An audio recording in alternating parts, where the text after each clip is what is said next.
ఆశ్చర్యకరమైన బైబిల్ పాఠంగా దినవృత్తాంతములు 2వ గ్రంథము 11వ అధ్యాయం చదువుకుందాము.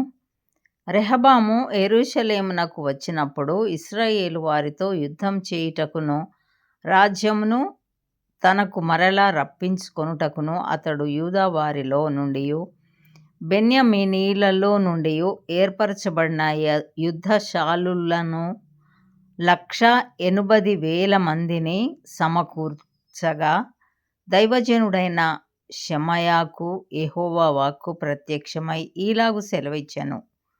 నీవు యూదా రాజును సొలొమోను కుమారుడు నగు రెహబాముతోనూ యూదాయందును బెన్యామీనీయుల ప్రదేశమందును ఉండు ఇశ్రాయేలు వారందరితోనూ ఈ మాట ప్రకటించుము.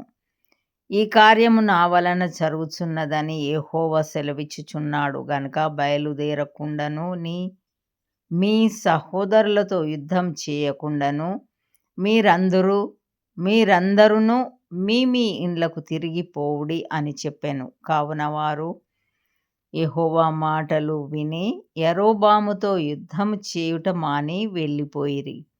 రెహబాము యెరూషలేమునందు కాపురముండి యూదా ప్రదేశమందు ప్రాకారపురములను కట్టించెను.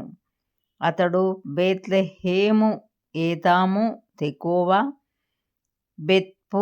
బేత్పూరు, షోకో, అదుల్లాము, గాతు, మారేషా, జీపు, అదోరాయిము, లాకీషు, అజేకా, జొర్యా, అయ్యాలోను, హెబ్రోను అను యూదా బెన్యామీను ప్రదేశములందుండు ప్రాకారపురములను కట్టించి దుర్గములను బలపరచి వాటిలో అధిపతులను ఉంచి ఆహారమును, నూనెను, ద్రాక్షారసమును సమకూర్చెను. మరియు వాటిలో డాళ్లను, బల్లెములను ఉంచి ఆ పట్టణములను బహు బలవంతమైన వాటిగా చేసెను. యూదా వారును బెన్యామీనీయులును అతని పక్షమున నుండిరి. ఇశ్రాయేలు వారి మధ్య నుండి యాజకులను, లేవీయులను తామున్న ప్రదేశముల సరిహద్దులను దాటి అతని యొద్దకు వచ్చి చేరిరి. యరొబామును అతని కుమారులను యెహోవాకు యాజక సేవ జరగకుండా లేవీయులను త్రోసివేయగా వారు తమ గ్రామములను, స్వాస్థ్యములను విడిచి యూదా దేశమునకును యెరూషలేమునకును వచ్చిరి. యరొబాము బలిపీఠములకును దయ్యములకును తాను చేయించిన దూడలకును యాజకులను ఏర్పరచుకొనెను. వారి చర్యలట్లుండగా ఇశ్రాయేలీయుల గోత్రముల యందంతటను ఇశ్రాయేలీయుల దేవుడైన యెహోవాను వెదకుటకు మనస్సు నిలుపుకొనిన వారు తమ పితరుల దేవుడైన యెహోవాకు బలులనర్పించుటకై యెరూషలేమునకు వచ్చిరి. దావీదును సొలొమోనును నడచిన మార్గమందు 3 సంవత్సరములు వారు నడచి యూదా రాజ్యమును బలపరచి 3 సంవత్సరములు సొలొమోను కుమారుడైన రెహబామునకు సహాయకులైరి.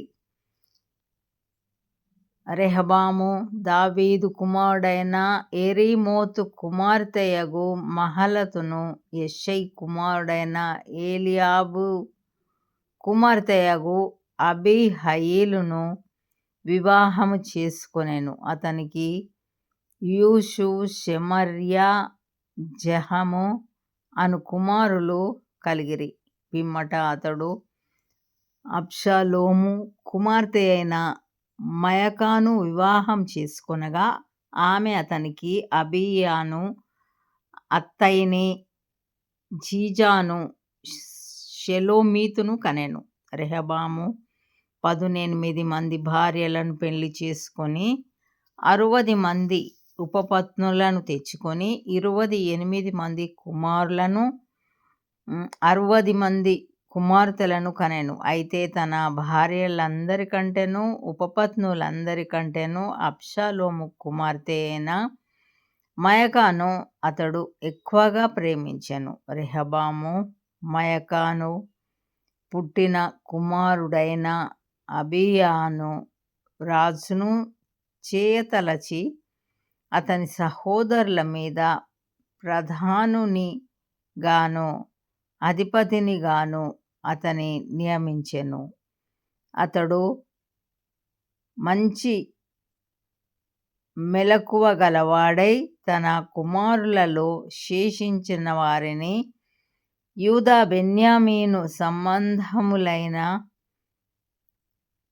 ఆయా ప్రదేశములలోని ఆయా ప్రాకారముల యందు అధిపతులుగా నియమించి వారికి విస్తారమైన సొత్తు ఇచ్చి వారికి పెండ్లిళ్ళు చేసెను. ఇంతటితో ఈ దినం కొరకైన బైబిల్ పాఠము సరి.